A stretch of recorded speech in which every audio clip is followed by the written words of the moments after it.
बड़े बड़े राक्षस हुए। राक्षसों का नाम कल सुनाएंगे, आज नहीं, आज तो कृष्ण जी का चरित्र सुन लो। तो द्वापर युग के अंदर बड़े बड़े भयंकर राक्षस हुए। तो देवताओं ने धरती में तंग आकर के प्रभु से प्रार्थना करी और प्रभु कहते धरती माता चिंता मत कर, मैं तेरा भार उतारने के लिए कृष्ण अवतार ले रहा। हाँ, तो राजा उग्रसेन हुआ। उग्रसेन का पुत्र था कंस। कंस बड़ा पापी था और उसकी बहन थी देवकी। देवकी कंस की बहन थी, चाचा की लड़की थी, देवक की पुत्री देवकी। हाँ, और सूरसेन का पुत्र हुआ वसुदेव।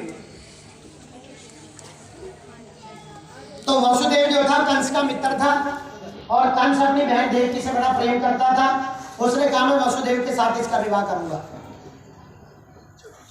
क्योंकि वसुदेव जी सत्यवादी थे, झूठ नहीं बोलते थे, बड़े भक्त थे परमात्मा के। तो देवकी का विवाह कर दिया वसुदेव जी के साथ।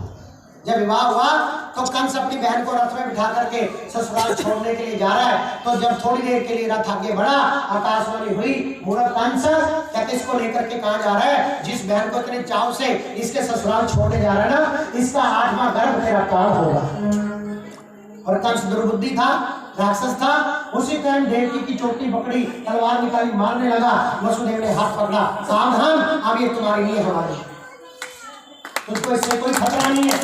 खतरा आदमी संतान से, तो हमें जेल में डाल दे, जो संतान में तुझे दे दिया करेगा। खैर जी, जेल में डाल दिया, 7 तालों में बंद कर दिया, हथकड़ियां बेड़ियां लगा दी। पहली संतान हुई तो वसुदेव जी खुद लेकर के आ गए, लो जी पहली संतान, उसने वापस कर दी। नारद ने आके समझाया, मूर्ख कंस क्या करता है, पहला कब 8वां आ जाए, 8वां का पहला हो जाए, मार दे। जाकर के कंस ने उस पहले बच्चे को मारा, फिर दूसरा बच्चा मारा, फिर तीसरा मारा, चौथा, 5वां, छठा और 7वें गर्भ के अंदर देवकी के महाराज शेषनाग जी आ गए। भगवान के सेवक शेषनाग जी आ गए। मेरे प्रभु ने सोचा कहीं ये कंस मेरी मां को ही न मार दे, तो योग माया को बुलाया प्रभु ने और देवकी का गर्भ का आकर्षण करके गोकुल के अंदर वसुदेव जी की दूसरी पत्नी रोहिणी थी, उनके गर्भ में स्थापित कर दिया। तो मारने से बच गया। हाँ, तो धीरे धीरे समय व्यतीत हुआ। देवकी वसुदेव भगवान से प्रार्थना करते हैं कि हे प्रभु अब इस पापी का नाश करो, आ जाओ, जनता बहुत दुखी है। हाँ, और माताओं, श्री वसुदेव जी ने प्रार्थना करी, देवकी ने प्रार्थना करी और देवकी मैया ने गर्भ धारण किया। देवता जेल में आए और गर्भ स्तुति करके गए। देखो वो देवकी मैया का गर्भ कितना पवित्र रहा होगा, जिस गर्भ की प्रार्थना स्वर्ग के देवता करके गए। कोई मामूली गर्भ नहीं था देवकी का, जिसमें भगवान आए, कितना पावन गर्भ रहा होगा। गर्भ स्तुति करके देवता चले गए और भगवान धीरे धीरे समय व्यतीत हुआ। और माताओं, भादों का महीना, अष्टमी तिथि, कृष्ण पक्ष, रात्रि के ठीक 12 बजे, हाँ महाराज रोशनी हो गई जेल के अंदर। और जब जेल में रोशनी हुई, ओहो, हमारे चतुर्भुज नारायण प्रकट हो गए। बोलो चतुर्भुज नारायण भगवान की। तो अब बस तालियां मारने पे हो गए। 2 मिनट कथा सुना, ठाकुर जी आने वाले हैं, 2 मिनट की बात है। गौरी में भागवत जी को भी जरा सा विश्राम दे दो। तो जी रोशनी हो गई तो भगवान कहते मां मैं आ गया। देवकी मैया ने मुंह मोड़ लिया। देवकी मैया कहती प्रभु माफ करना, आपने पुत्र बन के आने की वचन दिया था, आप तो पापा जी बन के आ गए, पिताजी बन, ये तो पिता वाला रूप है। तो भगवान कहते मां मैं क्या करूं? तो कहते प्रभु छोटे हो जाओ। तो प्रभु छोटे हो गए। कहते माँ ठीक है, कहते नहीं बिल्कुल ठीक नहीं, और छोटे हो जाओ। और छोटे होते होते होते मेरे प्रभु आहा देव नवजात शिशु बन गए और देवकी की गोद में आ गए।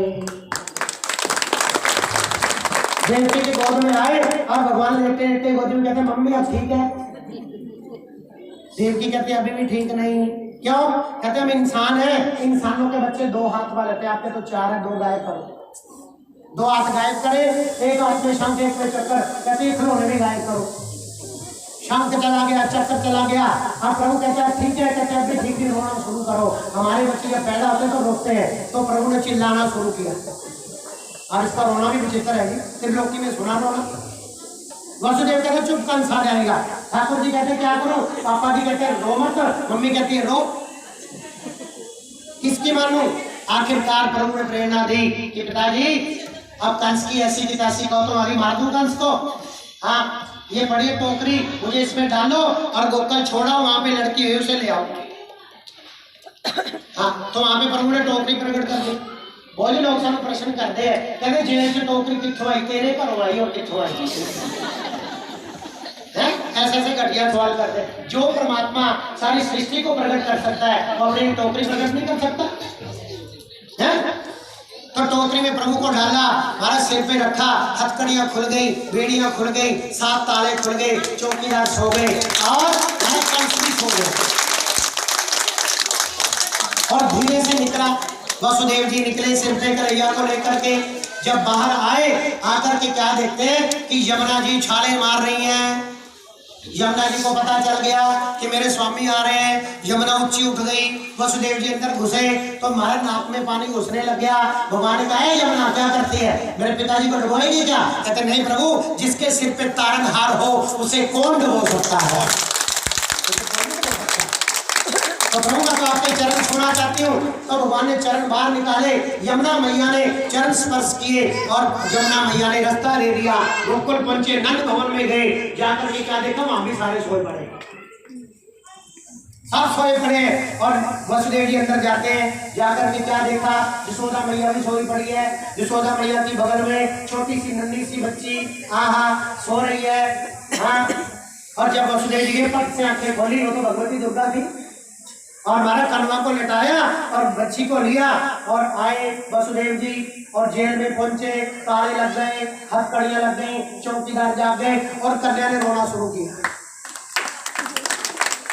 जब भगवान आते हैं ना जी तो किसी को पता नहीं चलता, जब माया आती है ना तो सबको, पड़ोसियों में सबको पहले पता चलता। एडा बड़ा फ्रिज आया ना, तो करे पता नहीं की कर दे तेरे घर लाया फ्रिज। हाँ, तो चिल्लाना शुरू किया कन्या ने। तो कंस की नींद खुली, कंस दौड़ करके आया, जेल के ताले खुलवाए और कन्या को गोद से छिन्ना देवती के घुमाया। और जब दीवार में मारने लगे, कन्या छटक के हाथ से ऊपर चली गई, अष्टभुजा धारण करके रखी है। मूर्ख वंश, तुझे क्या मारेगा, तेरे मारने वाला गोकर पहुंचेगा। और महाराज उधर फिर क्या था, महाराज कंस कहता, अम्मा जी, हे अम्मा, कहते एड्रेस तो बता दो, वो कहाँ गया? कहती तेरी ऐसी की तैसी पढ़ करती यहाँ पे। कंस शराब के नशे में था, गिर गया, उसके चौकीदार उसे उठा के ले गए। अब उधर सवेर हो गई होकर में। अब 2 ननाने आई हुई है यशोदा की, ना ना ना ना नाने, वाह नन्हे, और नंदा सुनंदा आई हुई थी। वो कहती कमाल है, बाबे ने जापे में बुलाया था, अभी कोई लेना नहीं देना नहीं। देखिए अंदर जाके नंदा सुनंदा ने क्या देखा। अब तो महाराज श्री नंद जी भी पगड़ी पगड़ी बांध के तैयार है।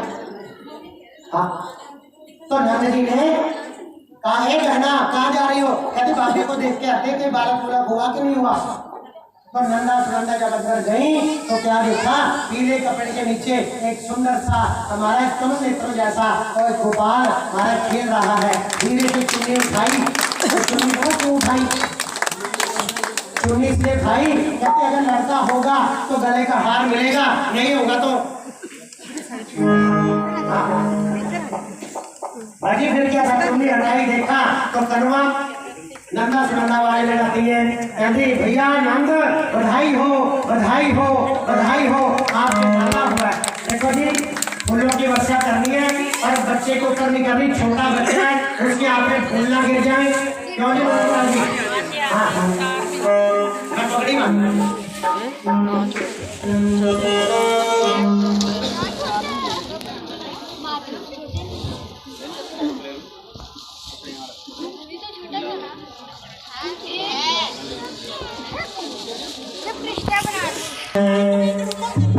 भैया बधाई हो, नंद के आनंद भयो जय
जितने भी पब्लिक खड़ी है सब नाचो प्रभु की खुशी में। दे दे यशोदा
Hallelujah.